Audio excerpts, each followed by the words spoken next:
भूतिया हवेली का रहस्य। राहुल, प्रिया और करण तीनों कॉलेज के दोस्त थे और हमेशा नई जगहों को एक्सप्लोर करने में दिलचस्पी रखते थे। एक दिन उन्हें गांव के बुजुर्गों से एक पुरानी हवेली के बारे में पता चला, जो पिछले 50 सालों से वीरान पड़ी थी। लोगों का कहना था कि जो भी वहां गया वो या तो लौटा नहीं या फिर पागल हो गया। राहुल ने चुनौती स्वीकार करते हुए कहा, अगर भूत प्रेत जैसी कोई चीज होती भी है तो आज हम इसे साबित करके रहेंगे। प्रिया को डर था, लेकिन दोस्तों के मजाक उड़ाने के डर से वह भी चलने को तैयार हो गई। करण ने एक कैमरा और टॉर्च ले ली ताकि वे हवेली के अंदर सब कुछ रिकॉर्ड कर सकें। रात के ठीक 12 बजे तीनों हवेली के पास पहुंचे।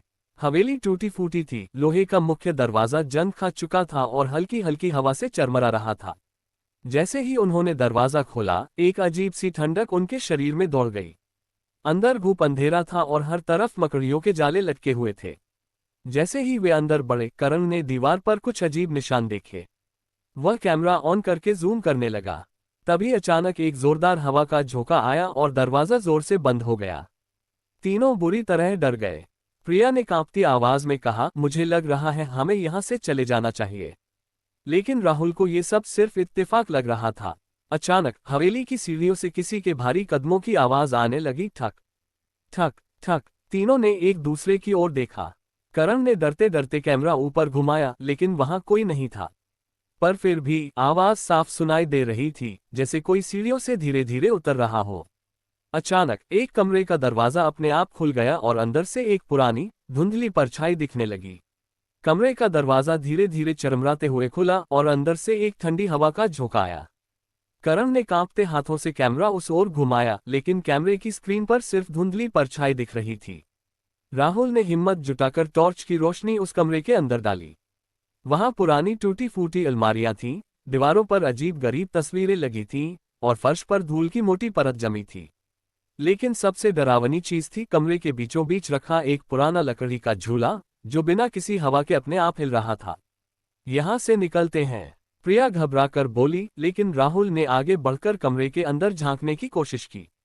जैसे ही उसने झूले को छुआ, अचानक एक जोरदार चीख सुनाई दी, चले जाओ यहां से। तीनों घबराकर पीछे हट गए। करण ने कांपते हुए कैमरा उस दिशा में घुमाया, लेकिन वहां कोई नहीं था।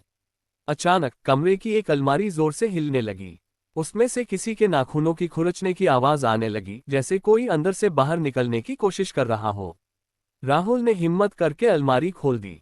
अंदर कुछ नहीं था, सिर्फ एक पुरानी जली हुई तस्वीर पड़ी थी। जब करण ने कैमरा जूम किया तो देखा कि वह तस्वीर एक छोटे बच्चे और एक औरत की थी, जिनके चेहरे बुरी तरह जले हुए थे। प्रिया ने डरते हुए तस्वीर उठाई और अचानक पूरे कमरे में जोरदार हंसी गूंज उठी, कहीं से एक बच्चे की डरावनी गूंजती हुई हंसी। अब बहुत हो गया, हमें यहाँ से जाना चाहिए, करण चिल्लाया और भागने लगा। जैसे ही वे दरवाजे की ओर बढ़े, अचानक हवेली के अंदर की सारी लाइट्स झपकने लगी। सीढ़ियों पर फिर से भारी कदमों की आवाज आने लगी। ठक ठक ठक। तीनों ने देखा, सीढ़ियों पर एक औरत खड़ी थी। उसकी आंखें काली थीं, चेहरा धुंधला था और वह सफेद साड़ी में थी। तुम लोग यहाँ क्यों आए हो? वह डरावनी आवाज में बोली और अचानक हवा में तैरने लगी। प्रिया की चीख निकल गई, करण के हाथ से कैमरा गिर गया और राहुल के पैरों ने जैसे काम करना बंद कर दिया। औरत अचानक गायब हो गई, लेकिन अगले ही पल एक जोरदार झटका लगा और दरवाजा अपने आप बंद हो गया। अब हवेली से बाहर निकलने का कोई रास्ता नहीं था। दरवाजा जोर से बंद हो चुका था। हवेली के अंदर एक गहरी डरावनी खामोशी छा गई। करण ने जल्दी से कैमरा उठाया और कांपते हाथों से चारों ओर देखने लगा। हम फंस गए, अब क्या करें? प्रिया ने डरते हुए कहा। राहुल ने हिम्मत जुटाकर कहा, हमें शांति से सोचना होगा, कहीं न कहीं से निकलने का रास्ता जरूर होगा। अचानक हवेली में कुछ हलचल हुई। हवा में एक अजीब सी गंध फैलने लगी, जैसे कोई चीज जल रही हो। तभी पास की एक दीवार पर पुराने खून से लिखे शब्द उभरने लगे, तुम लोग यहाँ नहीं बच सकते। प्रिया ने घबराकर राहुल का हाथ पकड़ लिया, जबकि करण ने कैमरा उस दीवार की ओर घुमाया। कैमरे की स्क्रीन पर एक काली परछाई दिख रही थी, लेकिन जब उन्होंने आंखों से देखा तो वहां कुछ नहीं था। सीढ़ियों से आती रहस्यमयी आवाज। अचानक ऊपर की मंजिल से किसी के रोने की आवाज आने लगी। वह किसी बच्चे की आवाज थी। करण ने घबराकर कहा, क्या हमें ऊपर जाना चाहिए? राहुल ने सिर हिलाया, अब जब कोई और रास्ता नहीं है तो हमें देखना ही होगा। ऊपर का मंजर। जैसे ही वे सीढ़ियां चढ़ने लगे, हर कदम के साथ लकड़ी की सीढ़ियां चरमराने लगीं। ऊपर पहुंचते ही एक लंबा अंधेरा गलियारा दिखा, जिसके दोनों ओर पुराने जर्जर कमरे थे। अचानक एक कमरे का दरवाजा अपने आप खुल गया और अंदर से धीमी धीमी हंसी की आवाज आए। कमरे के अंदर तीनों ने हिम्मत जुटाकर कमरे में कदम रखा। वहां एक पुराना झूला था जो धीरे धीरे हिल रहा था। कमरे की दीवारों पर जलने के निशान थे और फर्श पर राख बिखरी थी। करण ने कैमरा जूम किया और कहा, मुझे लगता है कि यहाँ कुछ बुरा हुआ था। तभी अचानक कमरे के कोने से एक परछाई उभरने लगी। वो एक महिला की थी, जिसकी आंखों से खून बह रहा था और चेहरा झुलसा हुआ था। मुझे इंसाफ चाहिए, वह आत्मा जोर से चिल्लाए और झूला जोर जोर से हिलने लगा। कमरे में रखे सामान हवा में उड़ने लगे। राहुल ने हिम्मत जुटाकर पूछा, तुम कौन हो?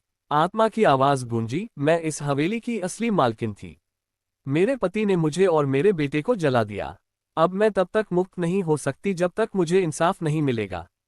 सच का खुलासा। करण ने फौरन अपने कैमरे में रिकॉर्डिंग शुरू कर दी। आत्मा ने हवेली में हुए अपराधों का खुलासा किया। राहुल ने कहा, हमें ये सब पुलिस को बताना होगा। तभी आत्मा मुस्कुराए और कहा, अब मेरा बदला पूरा होगा, जाओ। हवेली से बाहर निकलना। अचानक हवेली का दरवाजा खुल गया।